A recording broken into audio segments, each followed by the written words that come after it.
Mad Max was described following its 2015 launch as the open-world game of open-world games, like a Ubisoft sandbox squared. Critics weren't too hot on it, but they didn't hate it. No one thought it was bad. Reviews were largely centered around the middle, the 4 out of 10s up to the 7s. There are 2 major reasons for that. One we're going to need some context for, we'll cover it later, but the other is clear right now. The story sucked. It's damn hard to make a good story with this material, and we weren't backed up by Naughty Dog or CD Projekt Red. We had Avalanche. Same guys who did Just Cause, which as we know is celebrated for its gripping narratives. Just Cause 3 was released only a few months apart from Mad Max, and that game's story gave me PTSD. A better approach would have been going down the same road as the movie, a narrative supported by characters and by thematics. It's not worth describing what we did get. But now that Mad Max has been free on PS Plus and extremely cheap practically anywhere, I don't want to let it go to waste. I don't think it's worth passing. From sky to sand, Mad Max bleeds Avalanche's passion. For the most part, Mad Max's visuals are firmly 2015, as you'd expect. Fine, but far from cutting edge by today's standards. That is, apart from in 2 key regions, what you might argue are 2 of the most important. The skyboxes are what impress me the most, being comparable to Forza Horizon or Red Dead Redemption 2 in quality. The dust of the desert seeps into the clouds, who seem just as fume-like as the exhaust of the Great White's raging machines. Members of the team were actually sent to Costa Rica to investigate local landscapes and environments, the sky prime among them. Given the fact that the skybox is present on screen 99% of the time, and that there naturally isn't a huge amount to look at in the desert, their quality adds a great deal to the overall picture. It sets the mood and impresses even tens of hours in. This being an Avalanche game, it's no surprise they'd have the explosions down to a T. Fireballs have always been a staple of the Mad Max franchise, and the staple of Just Cause, Avalanche's golden goose. So why not use Just Cause's VFX for Mad Max? They make every explosion from the oil or the ramming of your car through another look blood-curdling. Cars, gas, and also lightning. When it strikes, it's hard. Max standing even 2 meters away will set him alight and blast him backward. Lightning is brought by the Great White's brutal sandstorms. Your car will be shredded by debris if you're out for long, and without shelter, Max will be too. Watching the sandstorm approach and eventually fly past is something you can't quite feel from any other game. Seek shelter or be torn apart. Or not. Maybe you've got some balls. The storm bring Mutaloot, crates filled with valuable scrap, about 300 apiece. These boxes barrel through the dunes, so chasing them down is going to be your first move. From there, you can hook up your harpoon and bring them somewhere safe, or to a stop if you feel like braving the storm. It's as fun to watch Max be thrown about like a ragdoll by the debris and strikes of lightning as it is to get your hands on the scrap. What's so good about the storms is that they bring a risk-reward scenario. It's an interesting decision. Do I go for the loot, or do I try to stay safe? They're dynamically either a threat or an opportunity. And hell, driving your spiked-up death machine head-on into a world-eating sandstorm could make a castrated man grow his balls back. Storms aren't the only wind system to watch out for. We know Avalanche was still working on their tornadoes for Just Cause 4, but Mad Max brought little baby whirlwinds, dust devils that you can find roaming the map. They look incredible and feel just as aggressive as they move, lifting you up if you get in their path. They're a fun detail. The wasteland certainly does look amazing, but it affects your gameplay in far more ways than just Mutaloot. World's ended. There's no ammo, fuel, or water to go around anymore. In fact, they're all scarcities to the player, as much as the world's inhabitants. It's a highly immersive touch that the game's instant health refills are literally half-empty cans of dog food or maggots feasting in a dead man's chest. But when it comes to ammo and gas, things get a lot more interesting. Your car needs fuel. It doesn't run out often, but it will. You can store 1 jerry can in the back of your car in case that ever happens. It might happen more than you want if you're using your side burners. When it comes to taking out armored targets, there's no better weapon, but they tear through your fuel supply. It depends on how desperate you are to destroy your targets before they destroy you. This rewards preparedness if you have a jerry can, creates a scenario where you need to get out of your car, possibly in a battle, to refuel, which always leads to something interesting, or creates a tense carjacking situation if you don't have a jerry can. It gets better. Camps. There's multiple stages to destroying a camp, and first is breaking down the perimeter defense. You can expect mortar fire, a flamethrower, a big-ass gate, and multiple snipers. You do not need to destroy any of them, apart from sometimes the gate or sometimes the flamethrower. However, perimeter defenses can still pose a threat inside the camp. Mortars can still fire, snipers can still fire, and that means your thoroughness outside affects your performance within. On top of that, some defenses, at least early game, can only be destroyed with sniper bullets, which means if you weren't prepared enough, you're handicapping your attempt on the camp. Thunderpoons are a finite resource, and due to their unmatchable power, they make destroying defenses far easier than the harpoon and sniper. Did you bring enough Thunderpoons then? Again, the camp rewards preparedness. As we go inside and start blowing stuff up, many camps will control your progress with explosion-only doors. You might see one such door near the start, and by the end be able to bring a jerrycan over, detonate it, and make your way through. A nice helping of interconnected level design. But if you're prepared enough, you might be able to just walk back to your car, bust out the jerrycan, and skip the whole routine. We also apply that to combat. A well-placed jerrycan can take out a war crier who buff enemy troops. Typically, you might need to use a shotgun blast or shepherd the enemy into giving you enough time to manually break the crier suspension mechanism. That same jerrycan can make any engagement easier if you throw it well enough. You can even take some criers out from afar with your sniper. Same concept is applied to shotgun ammo. A blast is a kill, so you can take out important targets in the group for a single shell. It'll also detonate any explosive, avoiding the need for a jerrycan in some scenarios. Making sure you have a supply of ammo then, and a jerrycan in your car, can make camps significantly easier to take.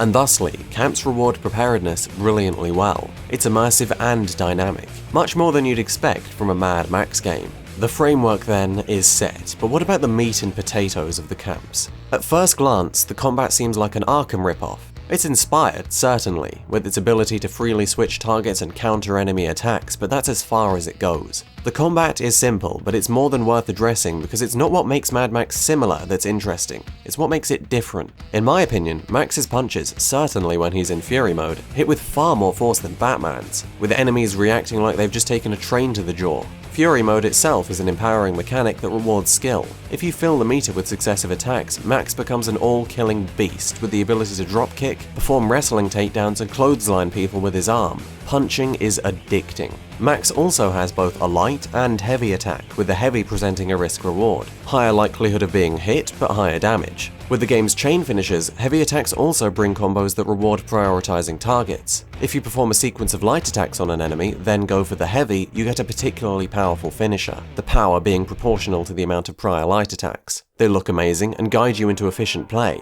Prioritizing enemies is far more efficient in Mad Max. He doesn't snap to targets like Batman does. You can kick the crap out of grounded enemies, which feels fantastic when you particularly dislike your victim. And you can also use weapons. Melee weapons have a swing and a heavy, with the real draw being their ability to stun on pretty much any hit. Stuns allow you to ground your enemies easily, and in another example of rewarding preparedness, you can also spend a shiv for a brutal insta-kill on any stunned enemy. So melee weapons have their uses, but you might also find one that is neither melee or ranged. The Thunder Stick. You can either chuck these straight at your enemies, or if you're feeling fancy, go up to them, stick it in their chests, and boot them away. Now that is how you take care of business. There's a satisfying enemy variety, a high enough skill ceiling, and bone-crushing effects behind practically every move you make.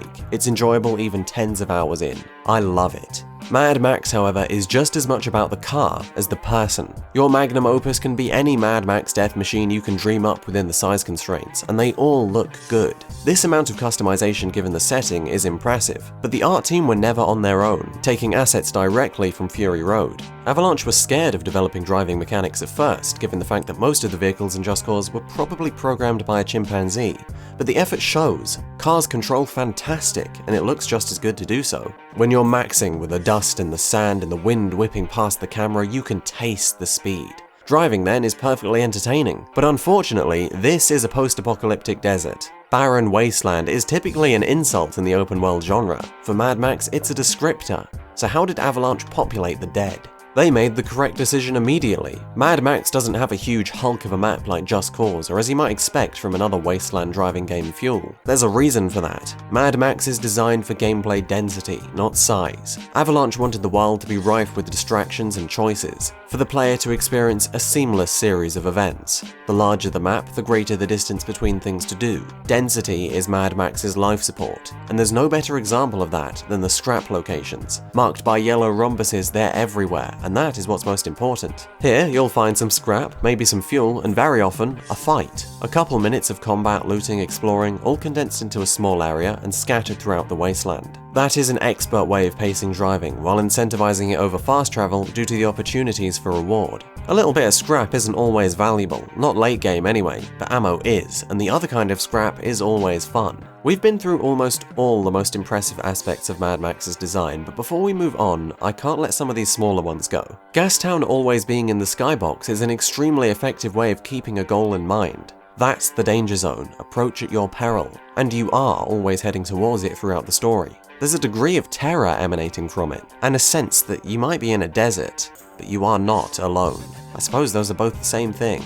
You also gotta love how you can take on big-ass war parties like you saw in the movie, with an exclusive hood ornament being granted if you kill the boss. You're not gonna get this much dragon energy anywhere else. And I do adore how the party's presence are signaled by a huge cloud of dust, a very effective way of allowing the system to avoid rendering all those cars in the distance. During these fights, you might find the magnum opus crippled, in which case it's you, on foot, versus cars. The ragdoll when you're being tossed from one car's bumper to another is a sight to behold. But I also love that the AI will get out of their cars if you piss them off enough by dodging their ram attempts. It's a realistic and very, very clever way to get you back into the fight. Smash their heads in by hand and use their cars against them. There are things I haven't covered in this video, there are things I don't know about, but those are the aspects of Mad Max's design that I believe make it special, and certainly worth a playthrough. It's been a lot of praise so far for a game that met such lukewarm reaction, and now I'm going to try to explain why.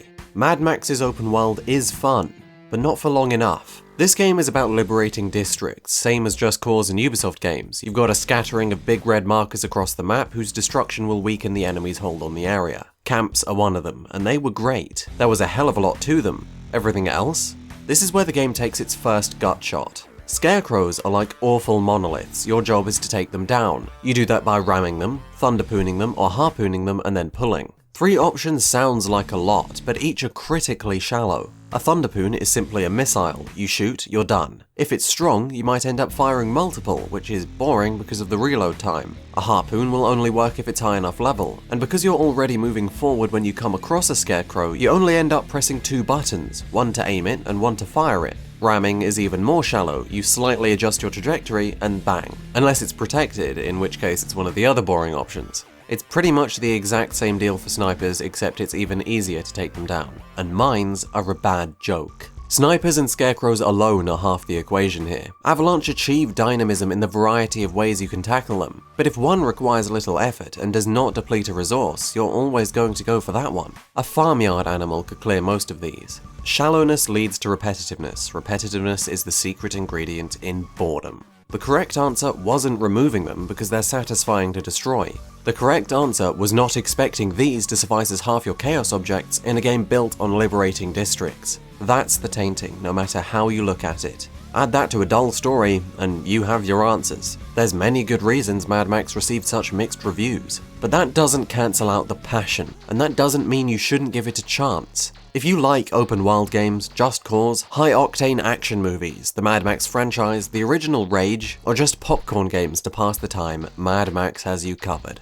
Thank you for watching the first episode of Design Secrets. With this, I try to expose the most interesting aspects of a game's design, but still have some kind of review-like element. I still make a conclusion, as well as gush about the way it was made. Tell me what you think, and if you have any good candidates for the series, then go ahead and suggest them. With that, I'll see you next time. It's time to become something less than human, but also something more.